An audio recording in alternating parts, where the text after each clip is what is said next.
Decíamos en los audios anteriores que el método hipotético deductivo tiene que ver con la idea de que las hipótesis surgen de la mente del investigador como un proceso intuitivo, más o menos racional, cuestión que demasiado no importa, no nos importa a nosotros en este caso, y que Hempel defiende un tipo particular de hipotético deductivismo que sostiene que las hipótesis se pueden confirmar.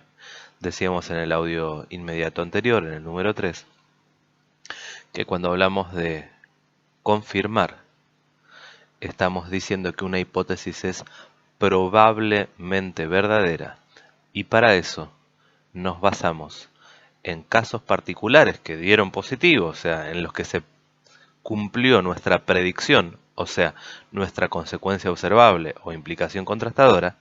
Esos hechos particulares nos permitirían afirmar que es verdadera la hipótesis en un alcance general. O sea, como en el caso Semmelweis o como en el caso del SIDA en la película, a partir de un diagrama de contactos sexuales, se afirma que el SIDA es una enfermedad de transmisión sexual. Cuando se dice que el SIDA es una enfermedad de transmisión sexual o que la fiebre volverá está causada por materia cadavérica, esa afirmación es universal. Como bien dice Hempel, se puede afirmar que la hipótesis es probablemente verdadera. Lo importante entonces, volviendo al método hipotético deductivo, es que se considera que las hipótesis surgen de la mente del investigador y que la observación solamente sirve para el proceso de validación o de justificación. Bien.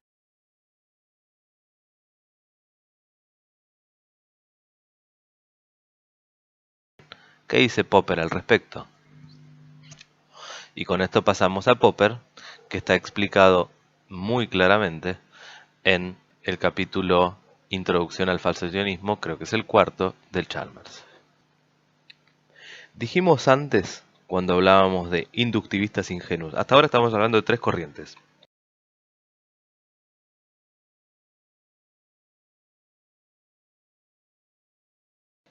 Si quieren, pónganlas mentalmente de izquierda a derecha. Inductivismo ingenuo o estrecho de Wolf, por ejemplo, a la izquierda. Eso es lo que critica Hempel. A Hempel lo ponemos en el medio con el inductivismo en sentido amplio, o inductivismo sofisticado, o confirmacionismo, como lo querramos llamar. Y a la derecha lo ponemos a Popper con su falsacionismo, que también es método hipotético deductivo. El primero no es hipotético deductivo, los segundos dos sí. Bueno, ¿cuál es la diferencia entre el confirmacionismo de Hempel y el falsacionismo de Popper? Que el inductivismo, o sea, nos situamos a la izquierda de nuestro esquema mental, usa la inducción, o sea, los razonamientos que van de lo particular a lo general para, o en el contexto de descubrimiento, se considera que de la pura observación de hechos particulares estoy habilitado a mecánicamente extraer conclusiones de carácter general, pero también lo usa como método de justificación. Dijimos, sobre eso no amplío porque tampoco en el caso del inductivismo no es tan importante, si lo va a hacer en Hempel, que paso a explicar. Hempel dice, inducción como método de descubrimiento, feo, malo, caca. O sea, él dice, las hipótesis no se derivan de los hechos observados, sino que se inventan para dar cuenta de ellos. O sea, no voy a arribar a hipótesis a partir de la pura observación. Pero sí acepta la inducción como método de validación. Es lo que decíamos antes. Sí me sirve observar casos particulares y extraer conclusiones generales para decir esta hipótesis es correcta.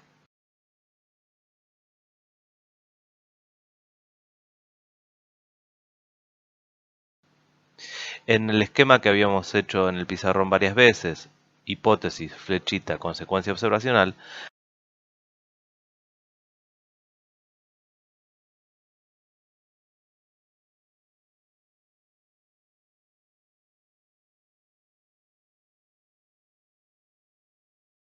básicamente lo que tengo es una enorme cantidad de consecuencias observacionales, muchas consecuencias observacionales. Si esto es verdadero, si la fiebre purpúrea está causada por materia cadavérica, bueno, esta mujer no morirá porque me lave las manos. Bueno, esta tampoco, esta tampoco, esta tampoco, esta tampoco. Mi conclusión es que la conclusión entonces es que la materia cadavérica está causada por fiebre puerperal. Vean que con el ejemplo de recién estoy diciendo que tengo una determinada cantidad de casos que apoyan una conclusión general. Como ustedes bien saben, y esto es una cuestión casi de sentido común, a mayor cantidad de casos habría en principio mayor probabilidad. Todos ustedes confiarían más en una encuesta de opinión con el mismo diseño de investigación, una que se basa en 1000 casos y otra que se basa en 10.000 casos. Le creen más a la de 10.000. ¿Por qué? Porque uno sabe, como intuitivamente, que a mayor cantidad de casos más probabilidad. De la misma manera, digamos, que si yo me compré 20 latas de atún en el chino, de las que sospecho que pueden estar en mal estado, me comí la primera y dije, ah, mira, no me dolió la panza, está todo bien. Me comí la segunda, sigo con desconfianza, la huelo, la miro bien, se la doy al gato a ver qué dice el gato. Bueno, a la quinta ya le entro con mucha más confianza. A mayor cantidad de casos va aumentando la probabilidad, por lo menos psicológica, de que la siguiente esté en buen estado, sería un razonamiento analógico, o de que todas las que todavía tengo en la alacena están en buen estado. Bien.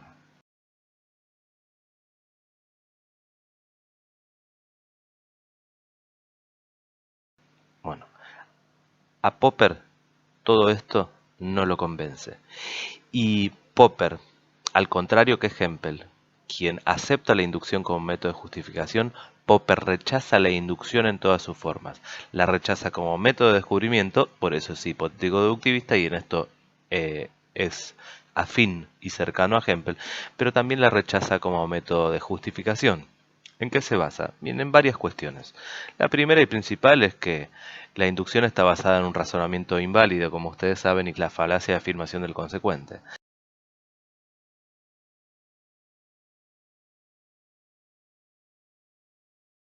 Bien, no podemos confiarnos en razonamientos inválidos. Popper, como decía en el audio de recién, rechaza la inducción en todas sus formas, bueno, cuestión sobre la que vamos a volver. De alguna manera se podría decir que Popper explota al máximo la asimetría lógica entre refutación y verificación. ¿Qué quiere decir esto? A la hora de confirmar uso una falacia de afirmación del consecuente, o sea, un razonamiento inválido. A la hora de confirmar, a la hora de refutar, uso un razonamiento válido que se llama modus tollendo tollens o simplemente modus tollens.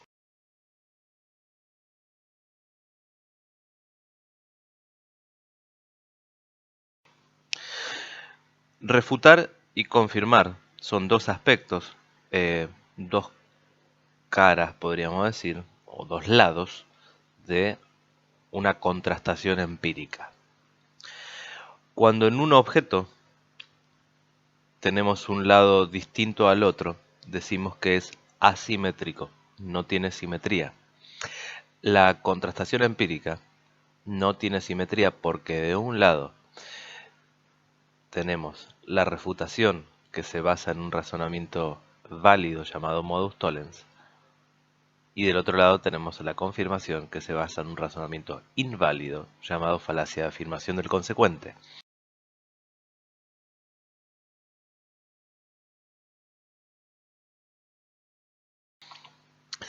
Esta asimetría es de tipo lógica, o sea, el origen está en una cuestión lógica. Esta asimetría tiene una consecuencia fundamental, el hecho de que las refutaciones serían, en principio, recalco que en principio, concluyentes. Concluyentes quiere decir, refuté, esto es falso, ya fue, se cierra la cortina y no hay nada más para decir al respecto. ¿Por qué? Porque el carácter es válido. ¿Por qué? Porque si las premisas son verdaderas, la conclusión va a ser verdadera seguramente, y la conclusión me está diciendo esta hipótesis es falsa, eso es una refutación. Sería entonces por lo tanto concluyente, mientras que la confirmación tendría un carácter probable, por lo tanto provisorio. La provisoriedad de la confirmación en los dos casos que más vimos, Semmelweis y Sida, tiene que ver con qué cosa. Bueno, al final no era solamente la materia cadavérica la causante de la fiebre puerperal, podía ser también otro tipo de contaminación, como de hecho prueba Semmelweis con esta mujer con el cáncer de útero, eh, cuya necrosis termina matando a, creo que eran 11 de las 12 mujeres infeccionadas luego.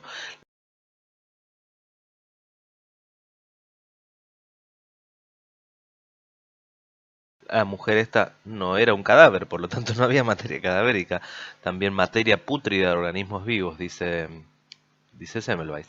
Y en el caso del SIDA, ¿qué cosa vimos? Que la confirmación de que es una enfermedad de transmisión sexual al final no era tan así, porque también podía haber contagios de SIDA por vía materna, madre-feto, por vía sanguínea, en operaciones o consumo de drogas. Básicamente el consumo de drogas, ¿saben por qué? Digamos, se compartían o lamentablemente se siguen compartiendo las jeringas y es más, es todavía más peligroso que muchas veces cuando quedaba poca heroína o lo que fuera en la jeringa y se iba pasando de mano en mano, uno sacaba sangre de la propia vena, agitaba y la usaba como emulsionante de la misma droga y se la volvía, o sea, un desastre, recontra peligroso. Por eso la mayoría de los drogadictos, los junkies que se llaman con J, ¿no? Junkies que se picaban en la década del 80 terminaron muriendo de SIDA, ¿no? Además de los homosexuales. Bien. Volviendo a la cuestión esta de Popper.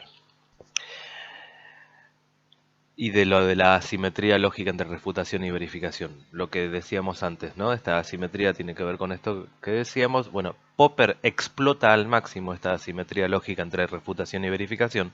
¿Qué quiere decir que la explota al máximo? Bueno, el tipo dice, la refutación es válida, la confirmación no. Entonces la confirmación, el tipo de alguna manera va a un extremo.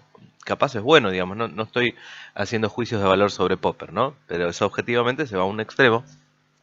Entonces, como les dije antes, termina rechazando la confirmación por su carácter inválido. Entonces Popper explota al máximo esta asimetría y termina afirmando, termina afirmando que no es aceptable el uso de la inducción ni como método de descubrimiento ni como método de validación. Bien. Al principio, Chalmers, al explicar Popper, habla de lo que él denomina un criterio de demarcación. O sea, cuando hablamos de criterio de demarcación, ¿qué es? Es el criterio que uso para separar, para poner un límite, ¿no? Qué sé yo, las aguas divisorias, las cumbres divisorias de aguas, es el criterio de demarcación de la frontera argentino-chilena, por ejemplo. Bueno, cuando hablamos de criterio de demarcación en la ciencia, estamos hablando de qué cosa hace que eh, esto sea científico o no sea científico. ¿Sí? En Popper, lo que hace que un enunciado, que una hipótesis, que una teoría sea científica, es que sea falsable, que sea refutable. Y esto es muy importante, meto un paréntesis. La escuela que funda Popper se llama falsacionismo, refutacionismo. ¿Por qué? Porque el tipo se agarra muy férreamente del carácter certero de la refutación y elige ese caminito como el caminito seguro en la búsqueda del conocimiento. La refutación es lo que sirve, entonces, bueno, por eso refutacionismo. Estábamos hablando de Popper en la falsabilidad. El criterio de demarcación es esto, ¿no? La falsabilidad. Ojo con esto, porque de vuelta nos oponemos al sentido común del que ya se habló al principio de la materia. Si en una conversación entre amigos alguien nos dice, no, lo que vos decís es refutable, nosotros lo entendemos como una crítica a nuestro argumento. según Popper, no solo no es una crítica que un enunciado sea refutable, sino que es la condición necesaria, no suficiente, la condición necesaria para que ese enunciado, esa idea, esa hipótesis, esa teoría, sea científica. ¿Qué quiere decir que sea refutable? Que por más que no suceda, que exista algo que si eventualmente sucediera, potencialmente sucediera, me invalidaría ese enunciado. ¿Qué quiere decir? Si yo digo, por ejemplo, bueno chicos, probablemente, le digo a un alumno, bueno, probablemente vas a probar, yo veo que vas a probar, estudiaste, se nota que sabes, probablemente vas a estudiar. Y el alumno no aprueba, no, probablemente vas a aprobar. El alumno no aprueba, me dice, no, pero Juan, vos me dijiste que iba a aprobar. No, yo te dije que probablemente ibas a aprobar. Entonces, mi afirmación como docente es infalsable. No es científica, no sirve como corpus de la ciencia. ¿Por qué? Porque no hay nada que pueda pasar, nada, por más fantásticos que sea, que invalide el enunciado, o sea, que lo false. Es infalsable. O sea, diría Popper, es una porquería. ¿Pero por qué? De vuelta repito, no hay nada que pueda pasar que lo invalide. Porque si mañana nos conquistan extraterrestres, eh, o sea, te estoy poniendo con el ejemplo algo fantástico y poco probable, nada puede hacer que se torne falso mi afirmación, porque yo dije probablemente, no es una afirmación universal. Entonces la falsabilidad tiene que ver con una cuestión lingüística. Si yo es lo mismo como dice en el libro, si yo digo, chicos, les voy a decir algo, me la voy a jugar. El lunes durante el parcial, ¿va a llover o no? Puede que llueva, puede que no. O digo, todos los martes en Burkina Faso, ¿llueve o no llueve? Eso es el ejemplo que pone Chalmers y se ve claramente, digamos, que si llueve, eso es verdadero, y si no llueve, eso también es verdadero, ¿no? Como les decía antes, si alguien te dice lo que vos decís es falsable, uno se lo toma como una agresión y probablemente sea dicho con esa intención. En el caso de Popper, como decíamos antes, no, es una condición necesaria, tal es así que es el criterio de demarcación que divide a lo que es científico de lo que no. Bien. Siguiendo los ejemplos de antes, yo les decía que si uno dice el martes llueve o no llueve, alguien dice esto, ustedes se van a dar cuenta enseguida que estoy diciendo algo que no tiene mucho sentido. Y no tiene sentido porque no hay forma de refutarlo. Si llueve, será verdadero, si no llueve, será verdadero, y si nieva, también va a ser verdadero. Consideremos la nieve una forma de lluvia o no, siempre va a ser verdadero. Bueno, entonces, ¿qué es lo que pasa? Fíjense que uno tendería a decir que si algo es verdadero, es científico y es bueno. Popper nos está diciendo, no, no, ojo, porque hay muchas cosas verdaderas que son verdaderas no por ser buenas, sino por cómo están formuladas. No vale hacer afirmaciones verdaderas que no se puedan refutar si es que la trampa está en la formulación. En la historia de la ciencia hay muchos ejemplos que ilustra Popper y Chalmers lo retoma, como el caso eh, del psicólogo este que ahora, de Adler, ¿no? Adler, como habrán visto, afirma que toda acción humana está vinculada con algún tipo de sentimiento de inferioridad. Ahora no me acuerdo el término técnico y esta no es una clase de psicología, así que no importa. Pero todo lo que uno hace tiene que ver con está causado por un sentimiento de inferioridad o de, no me acuerdo cómo dice. Bien, verán que no importa exactamente esto, sino nos importa la parte epistemológica. Entonces, el ejemplo que pone Chalmers, que habrán leído, tiene que ver que si estoy en la orilla de un río, y parafraseo quizá, porque no me lo acuerdo con exactitud, estoy en la orilla de un río y veo que alguien se está ahogando, hay una enorme cantidad de opciones, pero básicamente las más importantes serían dos. Me tiro a rescatarlo o me quedo mirando cómo se ahoga. Bueno, si me tiro a rescatarlo, esto confirmaría que lo estoy haciendo por una cuestión de inferioridad y lo que busco de alguna manera es sobreponerme a esa inferioridad haciendo una acción. Como todas las acciones temerarias, ¿viste? Vieron que muchas veces uno se manda como un caballo a hacer determinada cosa, no como para luchar contra un fantasma propio o para luchar contra algo que uno cree una propia debilidad, ¿no? Eh, entonces confirmaría, bueno, vos te tiraste al río porque te sentís tan pobrecito, tan inferior y tu autoestima tan baja que lo que estás haciendo es una acción para contrarrestar esto. Si te quedás mirando como la persona se ahoga, bueno, también se salva. En los dos casos se salva, esa es la cuestión. En los dos casos se salva la teoría de Adler porque si vos te quedás mirando es que te consideras tan incapaz que si te tirás al río no solo no lo vas a salvar, sino que te vas a ahogar vos mismo. Bueno, esta teoría sería un ejemplo de teoría infalsable.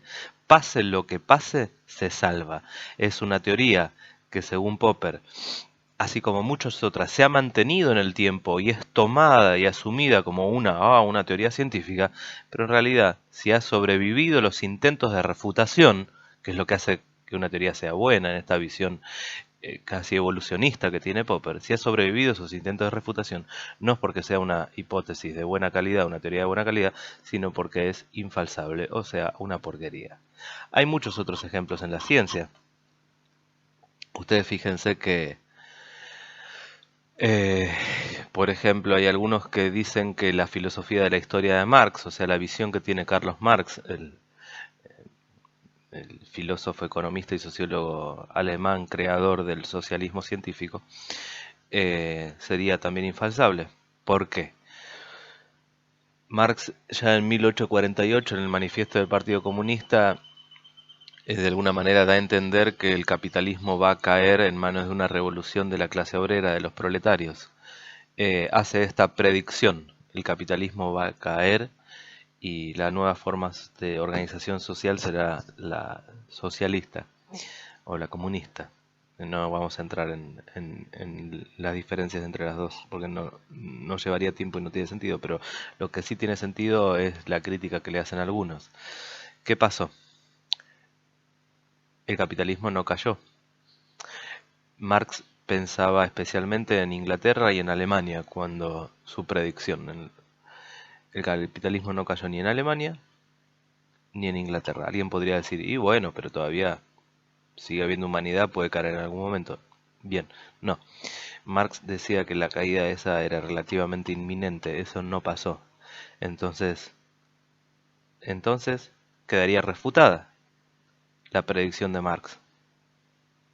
Pero sin embargo se sigue estudiando en las universidades de prácticamente todo el mundo. ¿Por qué se siguen estudiando? Bueno, porque hay algunos que dicen, y esto tiene que ver con algo de las ciencias sociales, hay algunos que dicen que Marx hizo una predicción correcta, pero a Marx lo leyeron también los funcionarios de los gobiernos, lo leyeron no solo los proletarios, los obreros, sino que también los burgueses. ¿Y qué hicieron? Cambiaron las condiciones de vida de la clase obrera. Entonces la predicción de Marx sería correcta, pero se volvió una predicción suicida, una predicción cuya enunciación y toma de conciencia por parte del público llevó a que se cambiaran adrede las condiciones, volviéndola una predicción falsa, no porque sea falsa en el momento de enunciarse, sino porque se tornó falsa por el curso de acción posterior. Es como si yo a un niño que está colgado, se trepó a un árbol, le digo, te vas a caer, bájate que te vas a caer. El chico se baja, con mucho cuidado, probablemente se iba a caer porque estaba haciendo algo peligroso, pero como yo le advierto, se baja con mucho cuidado y socarronamente al bajarse me dice, viste, estabas equivocado, no me caí. Eh, Además de que, bueno, es un niño impertinente al decirte esto, está equivocado, uno le podría decir, niño, la mía fue una predicción suicida. Yo buscaba que no te cayeras con mi predicción.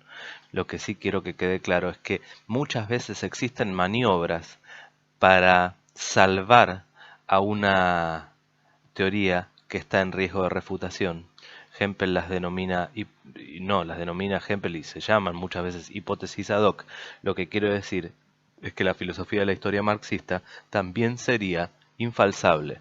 ¿Por qué? Porque pase por lo que pase, caiga el capitalismo o no caiga el capitalismo, esa historia, esa filosofía de la historia se salva, lo cual la haría anticientífica según Popper por infalsable.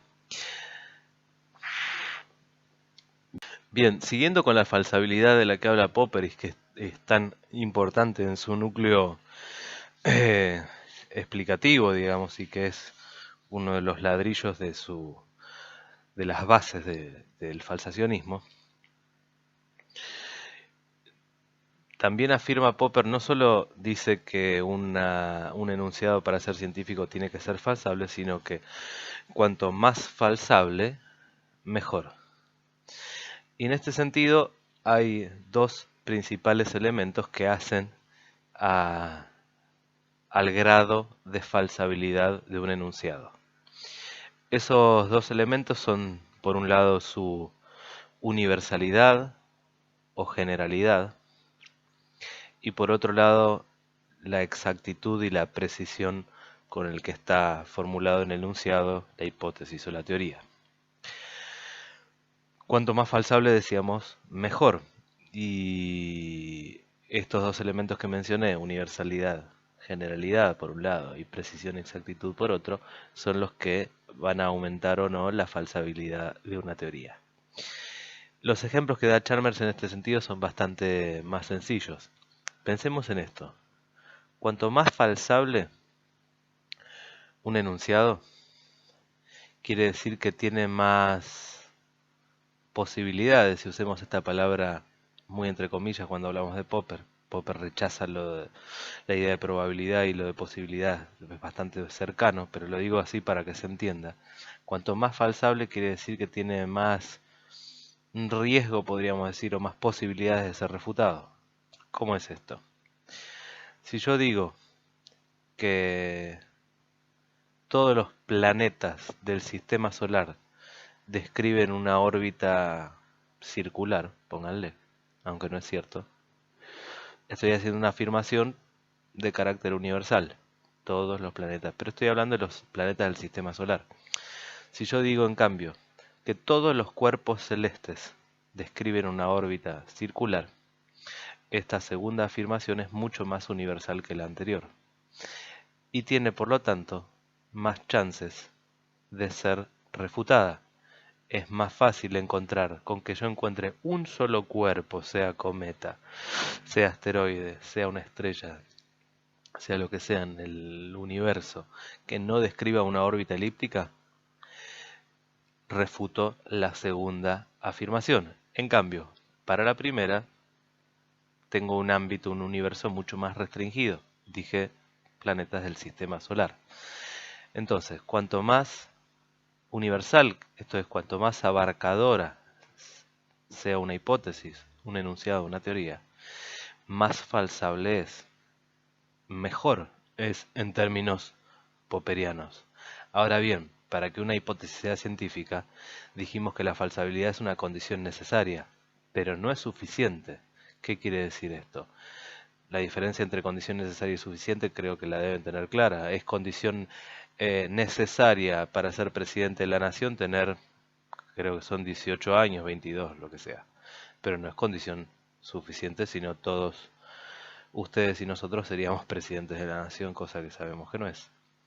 Entonces, es condición necesaria, sine qua non, como se dice, sin la cual no, pero no es suficiente para que sea, hablemos de ciencia, tiene que haber falsabilidad, pero además las hipótesis no deben haber sido falsadas. ¿Esto qué quiere decir? Hay una combinación que es la siguiente: tener un alto grado de falsabilidad y que no hayan sido refutadas. Eso es lo que hace que una hipótesis sea científica. Es como si yo a veces pongo el siguiente ejemplo, ¿no? Ustedes tienen dos autos, ¿no? Los dos autos tienen 10 años de antigüedad y los dos están en perfecto estado. Pongámosle, uno es marca Renault y otro es marca Fiat. Los dos están en perfecto estado. Bien. ¿Cuál es mejor de los dos? ¿Y qué se tendrían que fijar? Tendrían que fijarse cuáles han sobrevivido a mayores, cuáles han estado expuestos a mayores posibilidades de averías. Entonces, si el Renault tiene 300.000 kilómetros hechos en asfalto, en barro, a alta velocidad, a baja velocidad, en ciudad y en ruta, y el Fiat tiene la misma cantidad de kilómetros, pero los hizo siempre en ruta, por ejemplo, uno podría decir, en principio, que el Renault es mejor, pues ha sobrevivido a mayores riesgos de averías. Los dos están, o sea, si fueran teorías científicas, las dos estarían, no han sido refutadas, ¿sí? Porque los dos están en perfecto estado. Pero el Renault, ya me perdí, el Fiat en principio sería mejor porque, igual que una teoría, ha sido expuesta, una teoría muy falsable, ha estado expuesta y está expuesta a un riesgo mucho mayor de ser refutado y sin embargo, si no ha sido refutado, es en principio mejor que la otra que es menos falsable. Entonces, el Renault vendría a ser más falsable que el Fiat si es que le sirve esta metáfora y si no le sirve no se complica. Bien, eso con respecto a la universalidad, que era el primero de las dos características que hacen a la falsabilidad. La otra es la precisión y la exactitud. Pone Chalmers un ejemplo que está tomado de Goethe. Goethe, además de el Cervantes de la lengua alemana, era un científico investigador. Y lo que dice en un momento, hay una cita de él acerca de la electricidad que dice algo así como que la electricidad, dice Goethe, no es nada, un mero punto que mora en todas las aparentes existencias y bueno, que tiene una doble apariencia y demás. Bueno, lo que dice Chalmers es lo siguiente. Lo que dice Goethe acerca de la electricidad es absolutamente universal, es muy general. Uno podría en principio decir es muy falsable, es una teoría muy buena y no ha sido refutada, es muy falsable, no ha sido refutada, es muy universal, es excelente. Lo que dice Chalmers es, ojo con esto, al ser tan impreciso lo que afirma, es muy difícil refutar. Es como si un horóscopo dice, los horóscopos son un buen ejemplo de afirmaciones infalsables. Porque no dicen te vas a sacar un 10 en la prueba, en el examen de IPC. Te dicen, por ejemplo, la semana que viene usted tendrá una gran sorpresa o una sorpresa. Pasa una semana y yo al horoscopero le digo, mira, horoscopero, no tuve una gran sorpresa. Y el horoscopero me dice, estás todo mojado y está lloviendo, ¿no saliste con paraguas? No, no, la verdad no sabía que iba a llover. Ah, bueno, ¿te sorprendió la lluvia? Sí, se podría decir que sí. Bueno, ahí tenés la gran sorpresa. O sea, sorpresa en términos amplios puede ser cualquier cosa, con lo cual eh, la predicción del horoscopero, acabo de inventar la palabra, no existe, es infalsable. Y no es infalsable por ser poco universal, sino es infalsable por ser poco precisa. Entonces, y en conclusión, para cumplir con la falsabilidad debe haber universalidad, pero al mismo tiempo precisión. El caso de recién ilustra cómo es necesaria la combinación de estas dos características